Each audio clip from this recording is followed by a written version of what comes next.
রাজর্ষি, রাজীব কুমার সম্পর্কে তোমাদের ভুরি ভুরি অভিযোগ। রাজীব কুমার তিনি অপসারিত হলেন নির্বাচনী নির্ঘণ্ট শুরু সেটা ঘোষণা হওয়ার পরপরই। দেখো মৌপিয়াদি, আমাদের কথা স্পষ্ট, রাজীব কুমার একজন দক্ষ পুলিশ অফিসার, অতীতে তিনি কিছু কিছু নিদর্শন ডেফিনেটলি দেখিয়েছেন, কিন্তু একথাও সত্য তিনি নানান রকম একটি রাজনৈতিক দলের পক্ষপাতিত্ব বিভিন্ন সময় বিভিন্ন রকমভাবে করে গেছেন এবং মুখ্যমন্ত্রীও তার পাশে এসে দাঁড়িয়েছেন। এবং এমন তো নয় যে এই ঘটনা আগে অতীতে কখনো ঘটেনি। 2011 সালের নির্বাচন একটা ক্রুশিয়াল নির্বাচন ছিল, পরিবর্তনের হাওয়া ছিল। সেই পরিবর্তনের হাওয়ার সময় উনি বললেন গৌতম মোহন চক্রবর্তীর অদলাবদলির কথা, সেটাও হয়েছে। তবে দেখো ওনার সময় কোনো অভিযোগ থেকে ওনার ব্যাপারে বলা হলো যে অলরেডি 3 বছর হয়ে গেছিল, সেটা থানার ওসিকেও ট্রান্সফার করা হয় একদম। এবং তুমি যেটা বললে যে আজকে হোম সেক্রেটারিজ যে কথাটা উনি বললেন, গুজরাট, ইউপি, বিহার, ঝাড়খণ্ড, হিমাচল প্রদেশ, উত্তরাখণ্ড এগুলোর সেক্রেটারিজ বদল হয়েছে এবং জেনারেল অ্যাডমিনিস্ট্রেটিভ ডিপার্টমেন্টসের যারা সেক্রেটারিজ আছেন মিজোরাম এবং হিমাচল প্রদেশের সেই দুজনেরও বদল হয়েছে। অধিকাংশ স্টেট আমাদের শাসিত। তো একটা ফ্রি অ্যান্ড ফেয়ার ইলেকশন করার চেষ্টা ইলেকশন কমিশন করবে, খুব নর্মাল। এবং এটা দোষের তো কিছু নয়, আর এটা কোনো গেল রবও নয়। তবে শতরূপ যে কথাটা বললো, এই যে আসবে তার নিরপেক্ষতা, যেমন আমি তোমাকে যে জায়গা আমি কাজ করেছি আমি সেই জায়গাকার কথা বলছি।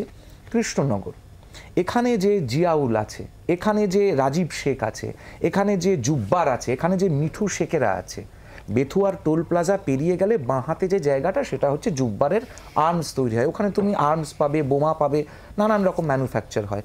ওরা ভোট দিতে দেয় না। সন্দেশখালিতে শুনে নিয়েছি আমরা, তৃণমূলকে ভোট দেয়, তৃণমূলের সাপোর্টার, তারাই বলছে আমরা তো 2011 সালের পর থেকে ভোট দিতে পারিনি।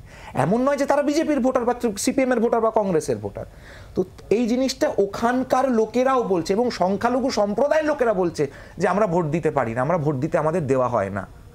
তো এই জিনিসটাকে এনশিওর করতে পারবে এই রদলাবদলি করে? আমি একটু পার্থদার কাছে যাব। পার্থদা, হ্যাঁ দেখুন, যেদিন নতুন করে তাকে ডিজি হিসেবে তাকে আবার মনোনয়ন দেওয়া হয়েছিল, তিনি যখন অ্যাপয়েন্টেড হয়েছিলেন, সেদিনই কিন্তু আমি অন্তত ব্যক্তিগতভাবে যে চ্যানেলে ছিলাম আমি একটাই কথাই বলেছিলাম যে আগাম মমতা বন্দ্যোপাধ্যায় সরকার কিন্তু একটা আগাম সংঘাতের পথে চলে গেল নির্বাচন কমিশনের কাছে, নির্বাচন কমিশনের সঙ্গে। কেননা আগামী 2-3 মাসের মধ্যে নির্বাচন আসছে, আমরা যদি ডিজি এই রাজীব কুমারের যদি প্রেক্ষাপট, তার যদি কাজের প্রেক্ষাপটটা আপনার চিন্তা করি, যে সেই সারদার তথ্য প্রমাণ লোভ, সেই লাল ডায়েরি, সিবিআই এর গ্রেপ্তারির সময় সেই মমতা বন্দ্যোপাধ্যায়ের সেই অবস্থান এবং সন্দেশখালি শেষ পর্যন্ত, এই প্রত্যেকটা ঘটনা কিন্তু তার বিরুদ্ধে গেছে। এবং আমরা এটা জানতাম যে নির্বাচন কমিশন যখনই দায়িত্ব নেবে নির্বাচনের, তার প্রথম কাজ হবে যে রাজীব কুমারকে তারা অপসারণ করবে। এটা কিন্তু আমরা তখনই জানতাম যেদিন তাকে করা হয়েছিল। সেই জন্য বলেছিলাম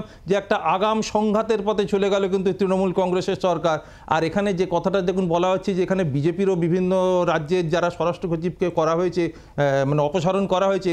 দেখুন 1 মাস আগে কিন্তু নির্বাচন কমিশন প্রত্যেকটি রাজ্য সরকারকে চিঠি দিয়ে কিন্তু জানিয়েছিল যে যেখানে যেখানে উচ্চ পদে 3 বছরের বেশি রয়েছেন কেউ, তারা কিন্তু নির্বাচনের সময় তাদের আমরা অপসারণ করব। ফলে তারা আগাম কিন্তু ব্যবস্থা নিতে বলেছিলেন, যারা যারা নেয়নি সেই ক্ষেত্রে কিন্তু তাদের অপসারণ করা হয়েছে।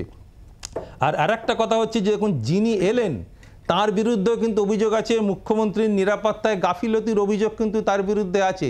ফলে কতখানি এই বিবেক সহায়, তার বিবেক কতখানি সাধারণ মানুষের জন্য সহায় হবে আগামী নির্বাচনের দিনগুলোতে, এখানেও কিন্তু একটা বড় প্রশ্ন। বাংলার আওয়াজ, বাঙালির আবেগ, জি 24 ঘন্টা।